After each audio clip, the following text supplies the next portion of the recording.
Today's video I'm showing you how to make neat gathered gown with full volume. Stay through to the end of this video to see perfect results. You'll see how to make the full volume without lift and full volume with lift. Then afterwards you can decide which you prefer. Then in my next video I'll be showing you how I created this beautiful Queen Anne bustier for a bust. Right here I have about 2.5 yards of linen, and then I have hardness of 1 yard each. I'll decide what color I want to use much later in this video. So right on the floor I have about 6 yards of African print. You know that African print is usually not exactly complete, but what I'll do is I'll divide it into 2 equal parts. That will now mean that I have 3 yards each. Then I'll take one of the 3 yards and then spread it on the floor. After spreading it on the floor, the Nigerian in me will always check if the fabric is complete. And as I said earlier, African prints, you know, they complete. They will still take some few inches, maybe for the ancestors, I don't know.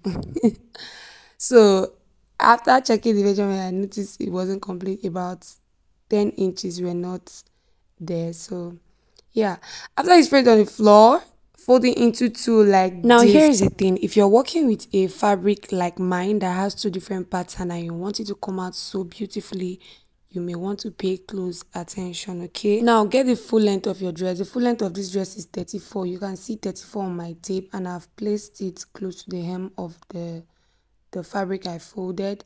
Then I minused 17. That 17 is for her half length, okay, for the upper bodies, and I'll mark right where I have 17.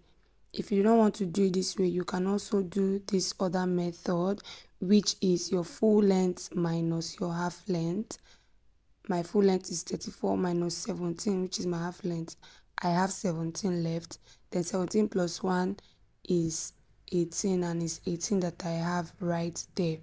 Then that place where I marked, I'm going to mark it all across the fabric I folded. If you notice, I'm cutting out from the upper part, which has the circle like pattern. I do not want so much of that circle pattern on my gathers, so that's why I place the excesses there, and I'm cutting from that area. So if you're working with a patterned fabric, you want to do the same. Now once you're done cutting out, this is what you have. This is what I have. So I have about 6 yards here, because one of these is 3 yards and the other is 3 yards. Now we'll take the 2 pieces we have and then we'll stitch them down at the center. So pin up that center and then give it a good stitch. If you are going for a full volume gathers, please do what you see on the screen, okay? It will be as long as this, then when you gather it, it will be as full as you desire. Here I have my linen, and I said earlier that I'm working with 2.5 yards of linen, okay? So I'll fold it the same way I fold my Ankara piece earlier, and then we'll do exactly the same thing we did. The only difference is that the lining would be reduced by 1 inch or 2 inch, so that the lining will not be coming out under your fashion fabric. I don't know if that makes sense. So instead of cutting 18 inches as the length of the lining, I use 17 as the length of the lining. I hope that's clear. Now for the hard net, I decided to use the black hard net because it was much stronger. Now the hard net is about 1 yard thereabout. We'll just fold it into 2 equal parts and then cut out the same way we cut out the others. But the hard net should be like the shortest, followed by the lining, and then the main fabric, which is the fashion fabric, should be the longest, so that it can cover both the hard net and the lining. Okay, now I'll be showing you the sewing process. I'll show you 2 methods I use to sew my gathers, then you can make. So I'm going to start with stitching down that area we pinned up. We'll stitch it down on the main fabric, on the linen, and on the hard net. Okay, I've gone ahead to stitch down, and these are what they look like. Now for the first type of gathering method, take your piece to the sewing machine. I'll start with the hard net. Now get the up part of your fabric. We're going to be stitching using half 1/2 inch. Okay, now you're going to try to shrink your fabric around that 1/2 inch you're stitching with, and then you stitch tightly. This particular method, while you're stitching, you're forming the gathers. You're gathering the fabric, or you're shrinking the fabric and stitching tightly. Emphasis on tightly. So you're going to repeat the same process until you exhaust all your fabric, but keep checking with your tape rule to know when you get as much as you need for your waist circumference. Now, one advantage of this particular method is that it's actually fast, it saves your time, and it is for lazy tailors. But if you actually do it neatly, you get a very good result from this particular method. So you're going to be doing the gathers in no particular order. Just keep shrinking and gathering the fabric and stitching tightly like you see me do.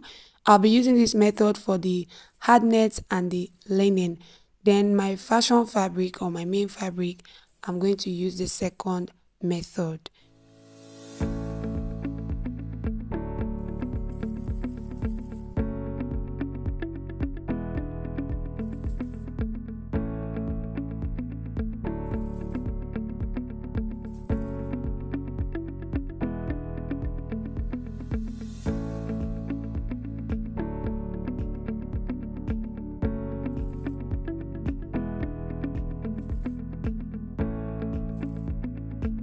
You're going to keep doing this until you exhaust your fabric. Of course, you should keep checking with your tape to see if you've gotten enough for your waist circumference. Now, by the time you're done, this is what you should have. What I have here is actually 36 for the wideness of these gathers, but the wideness of my waist circumference is actually 32, so I have extra 4 inches. Okay, so the best way to do this is to have excess, so that when you're done you can trim off the excess instead of having less, because having less will mean that you lose this and start afresh. Next thing, we'll place our linen on top of the hard net, and then we'll pin them up. We're pinning them up because we are going to stitch them together. Okay, for those of us that are doing the full volume with extra lift, you're going to stitch your hard net together with your linen. All right, they're going to be a team while the main fabric is on a class of its own. I hope that makes sense. Now, after you've pinned them up, you're going to stitch down on the sewing machine. Next is our main fabric. I'll be showing you the second method you can do a very neat gathers. So the part of the fabric where you have that label is actually the hem, the downside of the gathers, while the part that has those circle-ish pattern is the up. And on that up, we're going to be giving a stitch of 0.5 inch all the way. You can see the way my hands are lighting where you are supposed to sew. We're going to make an uninterrupted stitch. The stitch must not be interrupted. We're going to sew just one stitch all the way through till you exhaust the fabric. Okay, we're going to loosen the sewing machine and take the reverse lever down to 6. It has to be very loose. Then also, don't lock your stitch, don't tighten it. Okay, don't do that. Just start sewing. No reverse, no locking, just keep going. And yes, one more thing, please oil your machine very well. Like, oil your sewing machine, lubricate your machine very well so that your stitches will not be interrupted. Cut and join may not be healthy for you in this process, especially if you're a beginner. Okay, make sure your stitch runs all through without interruption. Again, please don't lock your stitch when you're done stitching through. Okay, now I'm done stitching through mine. You can see the extra thread I left at the edge of my fabric. That extra thread, you can leave something like that as well. It will help you with this next stage. So I'm going to separate the thread or untwist them. Then you see that there is one on the wrong side and then there's another one on the right side.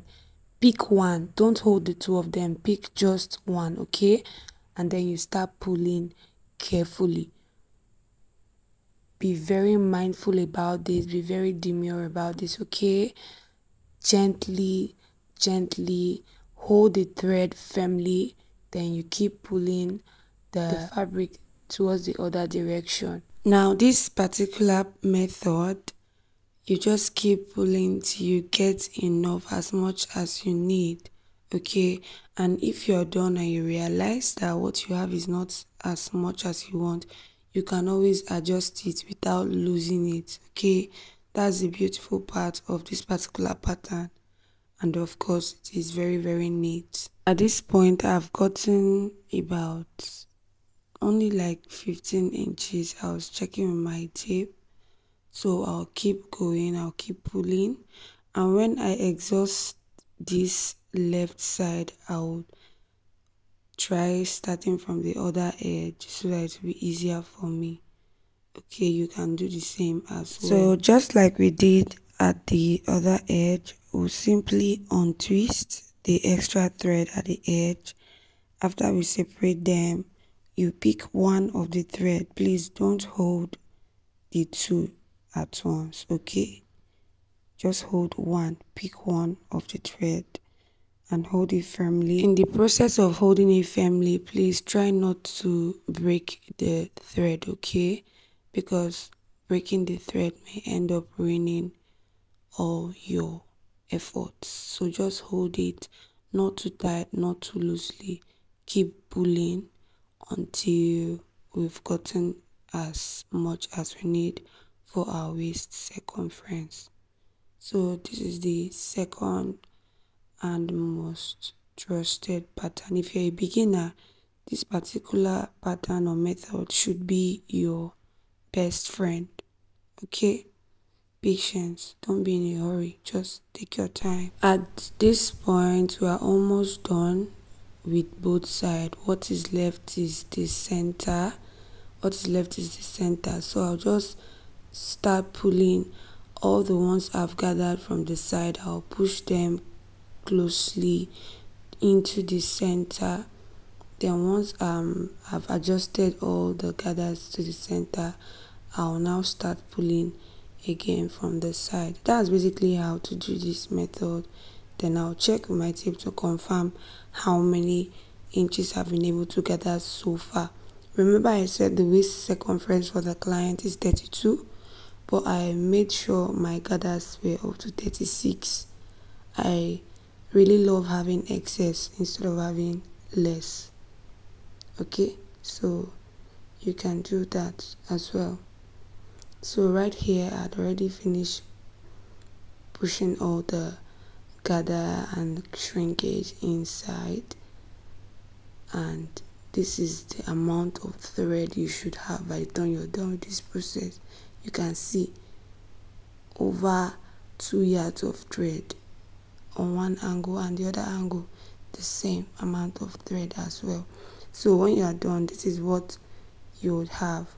You have surplus thread at the edges of your fabric like I have right here, okay? Now once you're sure that you've gotten enough for your waist circumference, you go to those edges where you have the excess thread.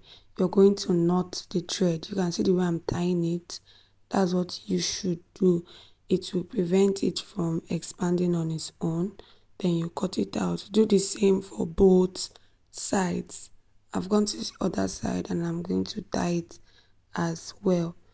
After tying it, it will secure your gathers to an extent.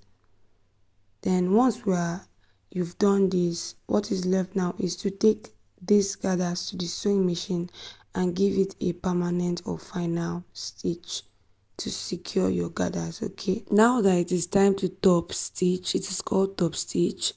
You're going to tighten your sewing machine. You know you loosened it earlier. You're going to tighten it up. Take your reverse lever up to 8 or 10. Remove it from that 6. Let it be tight. Then you can now begin sewing. Now before you stitch, you are going to lock your stitch. That means you're going to sew both forward and reverse stitch before you keep going. So at the verge of sewing this, I heard yay. there was light, so I had to transit to the industrial machine. So what you hold this is just to give it a very tight stitch. Your stitches has to be tight when you're top stitching on your gathers, okay? That is like your permanent stitch on the gathers. Yeah, so once we're done, this is what you should have. See how beautiful it looks, how organized, how collected. So neat. Okay, so we are done with the second method. Now we have our main fabric ready, our lining and our hard net all ready. So see the way the volume of my gathers changed the moment I added my linen and my hard net. You see, now if you're going for a very fluffy light gathers, you can go ahead and stitch your gathers on your upper bodies. So in my next video, I'll be showing you guys how to cut these beautiful upper bodies I made. I'll also show you how to attach your gathers neatly on your upper bodies. So stay tuned because that tutorial will be very detailed.